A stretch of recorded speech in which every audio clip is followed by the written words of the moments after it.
Piniling maging hari si David. Ikalabing-anim na kabanata.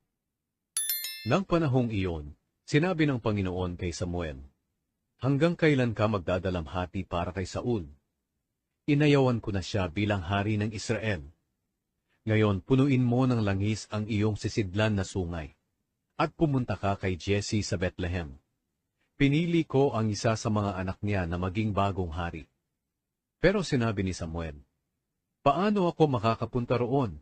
Kapag nalaman ito ni Saul, tiyak na ipapapatay niya ako."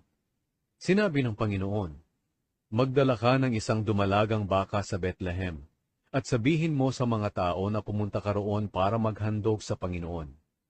Imbitahin mo si Jesse na sumama sa paghahandog, at tuturuan kita kung ano ang gagawin mo. Ituturo ko sa iyo ang anak niyang pinili ko para maging hari, at papahiran mo ng langis ang kanyang ulo." Sinunod ni Samuel ang iniutos ng Panginoon. Pagdating niya sa Bethlehem, sinalubong siya ng mga tagapamahala ng bayan na nanginginig sa takot. Nagtanong sila, "Kapayapaan ba ang pakay mo sa pagpunta rito?" Sumagot si Samuel, "Oo, matiwasay akong pumunta rito para maghandog sa Panginoon. Maglinis kayo ng sarili ninyo sa pagharap sa Kanya, at sumama kayo sa akin sa paghahandog."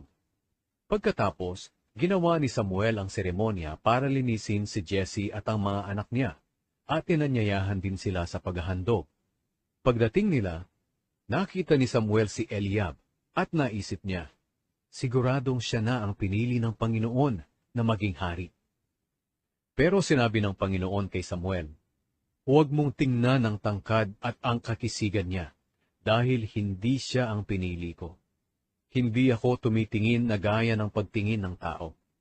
Ang tao'y tumitingin sa panlabas na kaanyuan, ngunit ang tinitingnan ko'y ang puso." Tinawag ni Jesse si Abinadab at pinapunta kay Samuel. Pero sinabi ni Samuel, hindi siya ang pinili ng Panginoon. Pagkatapos, pinapunta ni Jesse si Shammah kay Samuel. Pero sinabi ni Samuel, hindi rin siya ang pinili ng Panginoon. Pinapunta ni Jesse kay Samuel ang 7 niyang mga anak na lalaki. Pero sinabi ni Samuel sa kanya, wala ni isa man sa kanila ang pinili ng Panginoon. Tinanong ni Samuel si Jesse, sila na bang lahat ang anak mo? Sumagot si Jesse, may isa pa ang bunso, pero nagpapastol siya ng mga tupa. Sinabi ni Samuel, ipasundo mo siya. Hindi tayo magpapatuloy sa ating gagawin hanggat hindi siya dumarating. Kaya ipinatawag ni Jesse si David at pinapunta sa kanila. Magandang lalaki siya. Mamula-mula ang mukha at maganda ang mga mata. Pagkatapos sinabi ng Panginoon, pahiran mo siya ng langis, dahil siya ang pinili ko. Kaya kinuha ni Samuel ang langis, at pinahiran niya sa ulo si David sa harap ng kanyang mga kapatid.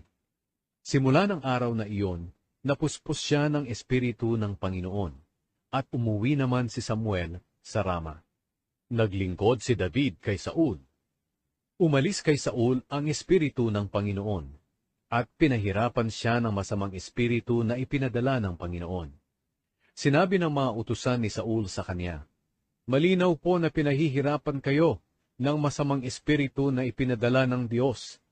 Kaya kung papayag po kayo, hahanap kami ng marunong tumugtog ng alpa.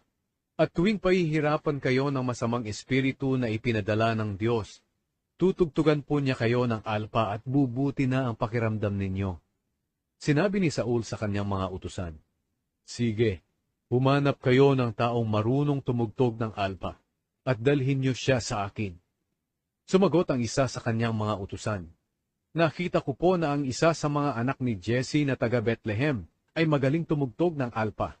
Bukod pa roon, matapang po siya at mahusay makipaglaban, magandang lalaki, mahusay magsalita, at suma sa kanya ang Panginoon. Nagsugo si Saul ng mga mensahero kay Jesse para papuntahin sa kanya ang anak ni Jesse na si David na pastol ng mga tupa. Kaya pinapunta ni Jesse si David kay Saul na may dalang mga regalo, isang asno na may kargang tinapay, isang balat na sisidlan na puno ng katas ng ubas, at isang batang kambing. Naglingkod si David kay Saul at nagustuhan siya ni Saul, kaya ginawa niyang tagapagdala ng armas si David. Pagkatapos, nagpadala ng mensahe si Saul kay Jesse na nagsasabi, "Hayaan mong manatili rito si David para maglingkod sa akin, dahil natutuwa ako sa kanya." Sa tuwing dumarating kay Saul ang masamang espiritu na ipinapadala ng Diyos, tinutugtog ni David ang kanyang alpa.